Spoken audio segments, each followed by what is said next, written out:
Leaked audio reveals Trump discussing his vice presidential picks. The former president surprisingly did not mention some major contenders like Vivek Ramaswamy. Independent reports new audio recorded at a private lunch reveals Donald Trump's thoughts about his potential picks for a running mate in the 2024 election. The audio obtained by Axios was recorded during Mr. Trump's high-profile GOP event at his Mar-a-Lago resort, Florida on Saturday. Hey, I was there. Attendees included major Republican donors and many contenders for vice president. Mr. Trump's top picks for a running mate include several senators, representatives, governors, and former presidential candidates. However, other expected contenders for Mr. Trump's running mate weren't discussed at all, according to Axios. Entrepreneur and former 2024 presidential candidate Vivek Ramaswamy was not mentioned, according to the Axios report, despite attending the event. Take a look at this. Who do we got here? Do they mention who's in that list? No, they don't. The governor, so they say Kristi Noem, governor of South Dakota, got a shout out at the lunch, according to the leaked audio. That comes as no surprise. Somebody that I love, Mr. Trump said of Miss Noem, she's been with me, a supporter of mine, and I've been a supporter of hers for a long time. The governor is a longtime ally of Mr. Trump, blah, blah, blah, blah. So here's this photo. Okay, well, there's Blagojevich. Everybody remembers him, right? And I think that's Byron Donalds, and Mike Johnson's there, and Burgum was there. We got Vivek right behind Trump. Vance is in that picture. I see Vance. Yeah, JD Vance is there. So actually, while this is going on, I had no idea. And I was sitting at the pool at Mar-a-Lago and just, I had an Arnold Palmer and I was going swimming. And I was watching Cody Dennison race, ARCA racing, NASCAR on Fox Sports 1. And had no idea that literally just like on the other side of the building, you know, Trump and everybody's hanging out. So what ended up happening is I get a message like, hey, did you see the president? And I was like, I knew he was coming down to Florida, so he was here, but I didn't realize they were doing something like this. So I was with Luke Rutkowski and my girlfriend, and I was like, I don't have a suit or anything because they won't, like, you have to, after 5, you have to wear a jacket and a suit or whatever. And then I was like, should we go get clothes? And I was like, I guess, like, what are we doing, you know? I got to meet Trump. It was great. And I got to talk to a lot of people at this second half of the fundraiser. So I will tell you this. As I'm walking in, I saw Burgum and then I see Blagojevich and I was like, oh man, I'm from Chicago, so I know all about it. I wanted to say something. Saw Mike Johnson sitting in a room talking with somebody. And at the fundraiser, there were conversations being had. And so I will just say this. If Donald Trump chooses Marco Rubio as his vice president, I believe he wins the 2024 race. I think Rubio is a good choice as well. I'm not saying he's a good choice. Yeah, I think he's a good choice to win the election. I'm saying that for reasons unrelated to the election, completely outside of whether anyone likes Rubio or not, if Donald Trump picks Marco Rubio as VP, it means he is going to win the election. Why do you think so? Because it implies Donald Trump cut a deal with with the establishment Republicans. Establishment forces. Yeah. And they're basically, which includes Democrats. And they're basically saying, okay, you bring Rubio in, you work with Mike Johnson, we get our wars, we get all of this, then you're president. Yeah, the issue with that is it sets him up for 2028. To go into the White House himself. Rubio? Yeah. Yeah. So I think that's why so many people are backing Vance right now. They'd like to see Vance be the next. I mean, I think this is what a Trump presidency means for the Republican Party, who is going to be the heir apparent to this legacy that he's built. Yeah. Vance doesn't give him anything, though, in the election. The rumor is, among high-profile Trump-affiliated people, Rubio is already the choice. I don't. That's what I've been hearing behind the scenes myself. Yes, but I hear different rumors all the time. I will say it would be an effective choice, and the vice president doesn't actually do anything. So, and so, not that anybody who was talking to me said, "Hey, don't repeat this," but basically the word that was going around, and the word that's been going around, especially with people who have come on this show before, and people that I know, it's he's already picked Rubio, and I'm like, okay, that's not true. Like, I don't know for a fact that's the case. It's a rumor. People are claiming that Trump already picked Rubio. And what they're arguing is that Rubio is basically cutting backroom deals. I shouldn't call them backroom deals. He's cutting deals for funding with big DeSantis donors. DeSantis, of course, coming out saying he's going to back Trump. I think that's what happened, right? Did DeSantis endorse Trump? He said that he was going to go out on the campaign trail, I'm pretty sure. Right. Yeah. And he did before say, like, of course, I'll back the nominee. And now you've got people who back DeSantis are backing Trump. The rumor is Rubio is basically pulling all these forces together. Trump said you'll be the VP. If that is true, this is why I'm saying I don't know that it's true. It's just people muttering behind the scenes. That's why I'm like, if we get an announcement that Rubio is the choice, Trump's winning. Well, unrelated to the election, like there's a deal. There's deals in place with the establishment. The thing too, though, is like I've heard I've heard back, stories about Rubio as well, that he's probably going to be the choice, or that he's like definitely in the lead. We've been talking about that.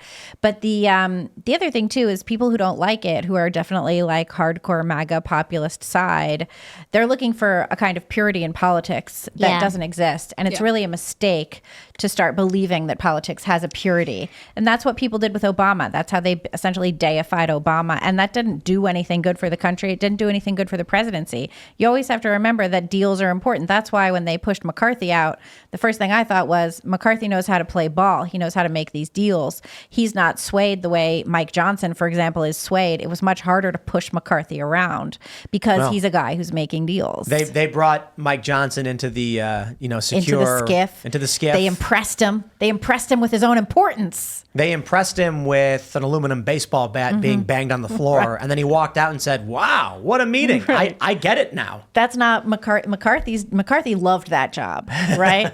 All McCarthy ever wanted to do was be speaker. He loved it. And so he was good at it, and he was playing both sides against everybody. I think with the Israel stuff, there is a strong possibility that Trump has already met with establishment groups and donors, effectively cutting a deal with the deep state that they'll get their Israel support. He's the most pro-Israel candidate there is. And if they go with Biden, they're screwed. And so this is you can call it deep state surrender, perhaps. I think it's probably more of a negotiation, a compromise in business, where Trump's like, look, we're going to get what we want. We want domestic policy. I'm going to fulfill my promises, but you'll get your Israel support. You'll get your Ukraine war, and this gives Trump plausible deniability. When he inherits Biden's Ukraine war, he will call it that the whole time. I just think it's so sad how our vote doesn't really seem to matter at all. I think part of it is I think it does.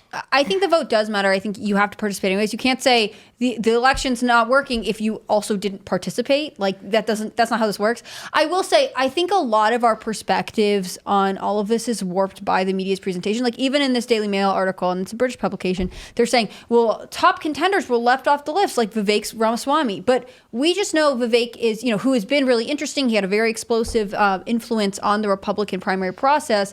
He's an internet favorite. We don't actually know that he was ever on any list for Trump, even though he is potentially someone people would like to see more involved with the Republican Party. So, of course, Rubio's been around for a lot longer. He has more of an establishment feel. I think that there's, every chance in the world that he is a potential VP pick. But I just don't think we can know officially until we hear something from Trump himself.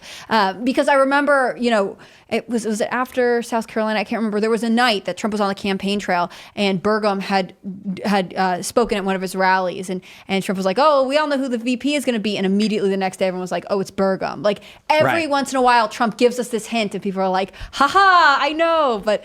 You don't know until Donald Trump has spoken. The rumor among many people at this event was these were tryouts. That the reason all these people were there is that they were his top picks for who his VP might be. And he was basically holding tryouts. So to see the Independent then come out later and be like Trump openly discussing potential VP picks, I will say it's getting late. It's like I think that it behooves him to keep the VP thing longer, because I think we've talked about this before. Like the longer he has lots of potential VPs, the more acolytes he can send out to campaign on his behalf. He is still making it to campaign events basically on Wednesday when his trial in New York isn't happening. But again, it's better for him, for all of us to be wondering and want to see what everyone says. I mean, I saw a clip of Tim Scott being interviewed this weekend. People occasionally throw Tim Scott around as a potential. Christy Noem was out there. Christy Noem was out there. She's having a rough time. She's having her weird moment. Yeah, she's. I don't know how her tryouts are going. Is all I'm going to say. But she has been dedicated to Trump. Well, I think the only mistake she made was she killed the puppy, which is Kim Jong-un thing, which is fine, but she should have ate it afterwards, and then I could have respected it as a Asian. I do eat dogs, so if she would have killed it and then ate it, I'd been like, "Hey, I'm for that." I mean, the argument then would be like it was a farm animal that we ate. You're all that's right. You're offensive for criticizing my decision to eat an animal, but. The argument was that it was killing chickens and had bit people, and so she had to put it down. Yeah, see, I can't get down with that. If she would have killed and ate it, then we'd be like all for her. But, look, I'm going to tell you, I now want to read her book. I feel like I have to know what happened, because there's also like other stories that are coming out that like she's saying all kinds of stuff. She has been incredibly devoted to Trump for a long time, and I think this is also where the VP race becomes interesting because, again, like I said, more than anything, I think people feel like the VP is going to be who Trump taps as his heir apparent to the MAGA movement, because he can't run again. Like if he wins, this is it, which is also interesting. But I think that there are, it's tricky because he is sort of on trial still. Are you guys hearing a weird thing? Yeah. Someone's cell phone or something? I'll take mine off the table and see that. It's gone. That was it. Oh, good. I'm interrupting myself with my own cell phone. Yeah. But I wonder if Trump will announce, like, I think he will drag this out for as long as possible, right? There are tons of people that could still maybe last minute come onto stage. Trump takes one meeting over there. If this one guy gives a good interview in his favor and then he's seen at Mar-a-Lago, like the drama of the VP adds a level to this presidency that, other campaigns just don't have. I think he should make me his vice president, because Okay. I'm landslide Lila, and if he made me his vice president, we would win. That's just... Well, what's your platform? What's your big issue? My big issue is just being awesome. So just vote that's for a winning me. ticket. Yeah, exactly. That's like Melania's Be Best thing. Remember Yes. that? Like, that was her first lady initiative. To be honest, what works in politics is simplicity, because you want to go for the lowest common denominator. So coming out, you make a campaign ad. This is why they don't do it. You make a campaign ad where it's like Donald Trump argued for a budget increase of 17% targeting border crossings with CBP and ICE working. And people are like, huh? And then if you make a video where it's like Trump says build a wall, everyone's like, well, okay, I get that. I understand I this. totally understand what you're doing. My slogan would be, I may be small, but I can make a big difference. I love it. I think Yeah, it's that's not great. bad. People would remember that. I think that they're... That's like beauty pageant level stuff. Well, she gave her beauty pageant smile right that after. was it. She's ready. That's the one. Do you guys think... I don't want to believe it will be Rubio, because like when I first heard the rumor, I was like, oh, that's it. It's over. Like the dream has come to an end. If he picks Rubio, it's basically like MAGA is done. Well, you have to remember that politics is politics. I mean, it's not, politics does not have a greater meaning. Politics is not something to sink your purpose and life into. It's a bunch of people vying for power. Some of them have some decent ideas. Sometimes something good happens. But mostly, it's a bunch of people vying for power. MAGA is great, but we should change it to MABA, okay, which is make all buildings accessible. Ooh, Oh, yeah. Interesting. You really are campaigning BVP Yes, over I there. am. I think... Look, I even have my campaign shirt. See? Landslide Lila. Oh, that's Vote for cute. me. I think people put other people on pedestals, and seeing Trump at Mar-a-Lago, and I shouldn't even. It's not even so much about Trump. It's about all the people that's passed through our studio rooms, from the smallest personality to the biggest.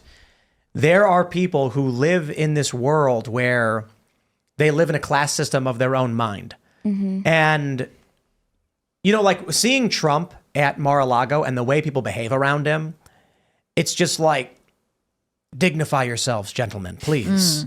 Like, Trump is a guy, he's a billionaire, he's a former president. There's a lot of things that he is. But ask yourselves, why are you bothering him? Like, why would you walk up to him and just try to tell him your life story? I don't get this. And it's not just of him. Yeah. But This is what people do. You see this happen at parties. People do this Yep. to you. They approach you and they're like, "Oh, it's you." And for me, but for many other people, the idea is like, I must tell you this thing, and everyone's trying to hand him stuff, and everyone's trying to, like, but it's not, I'm not just talking about him. I'm talking about like literally everybody.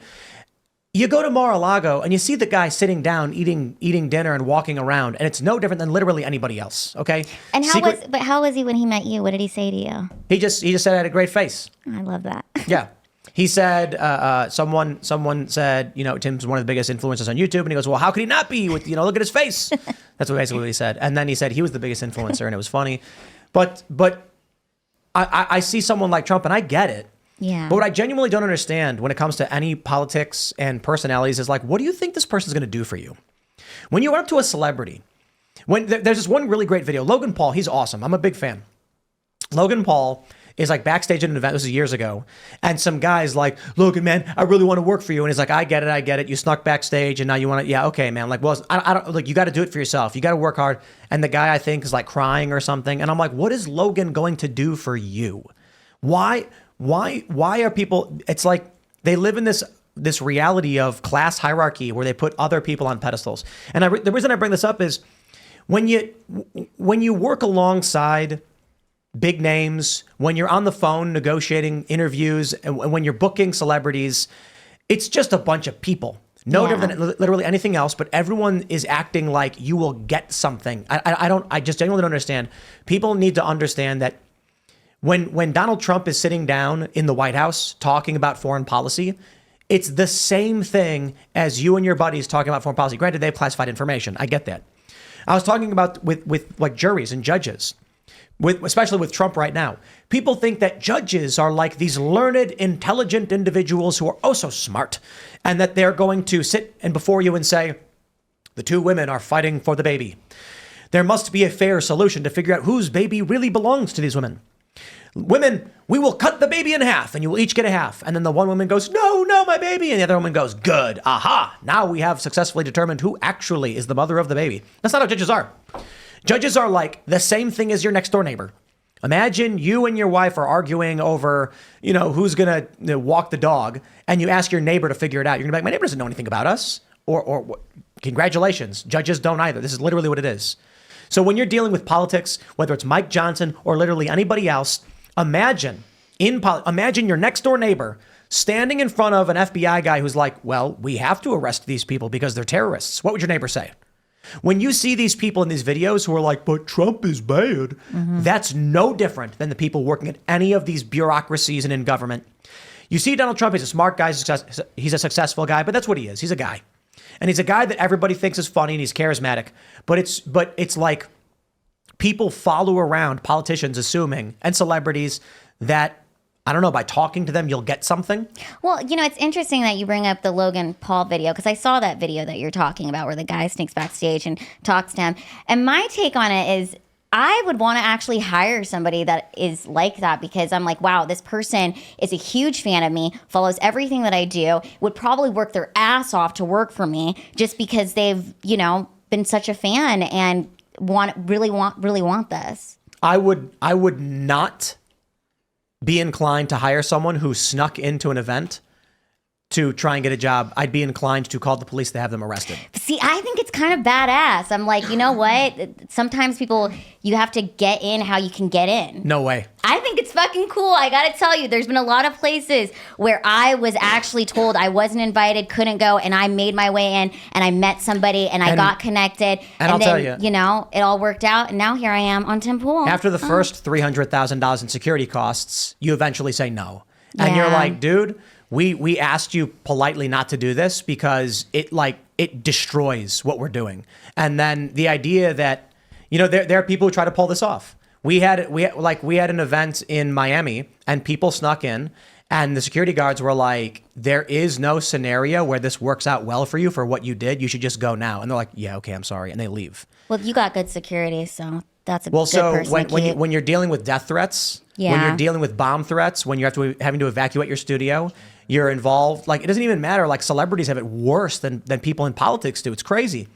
There's not a reality where it's like, congratulations, you just violated all of our security protocols. We're going to lose our insurance now if I hire you. Yeah, it's not happening. A lot of people don't understand why guns are banned, why the sneaking in doesn't fly. It's because we want to do an event.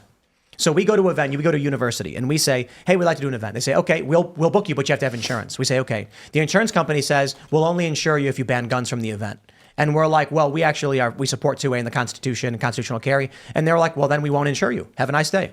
We go to security. The venue says you need security as well. Security company says the same thing. We won't allow guns in the event because our guys can't secure it then. So there's no choice. We want to do an event. We say security company makes the final call. Insurance company makes the final call. If somebody sneaks into an event and we go, that was awesome, we're going to hire you. Insurance company says, terminated. We will never work with you again. Yeah. We will never have an event after that. Well, because that's just a huge liability going forward. Like crazy person, but it doesn't matter if they're crazy or not. It matters that an insurance company is not going to insure you if you're like, oh yeah, we let people sneak in. They'll be like, so if someone sneaks in next time, we reward people who sneak in. They're going to be like, oh, okay, so you're basically encouraging people to violate security and then putting the liability on us. We will terminated. And insurance is hard to get, especially for big events. Then you go to your venue and say, our insurance terminated us because they heard that we had let someone sneak in before. And they'll be like, sorry, your event's canceled.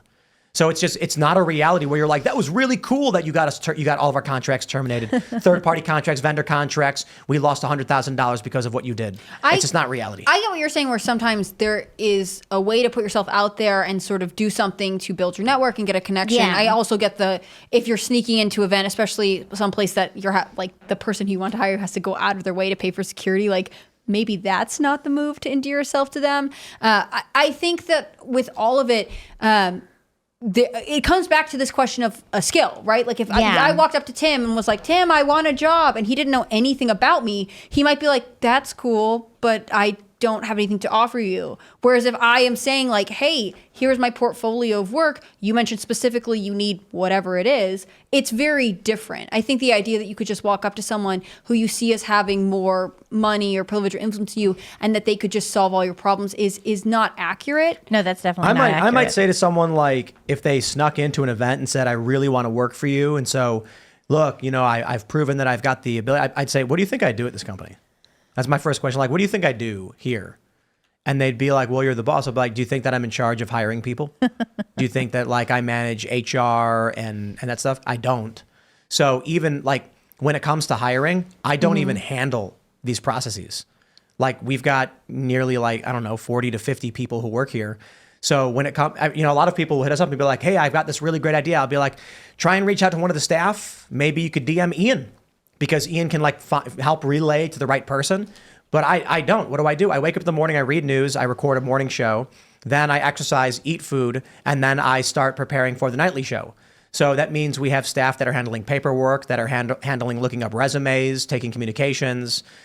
But people live in this world where it's like, I got to tell you, you go up to Trump carrying something, trying to give him something or anything like that, he's going to be like, oh, wow, thank you. And then he's going to walk away and he's going to hand it to his assistant. And then he's going to forget about whatever it was. And it's just the assistant puts it in a folder and forgets about it. Thanks for watching this clip from the Timcast IRL podcast. Hang out with us live Monday through Friday at 8 p.m.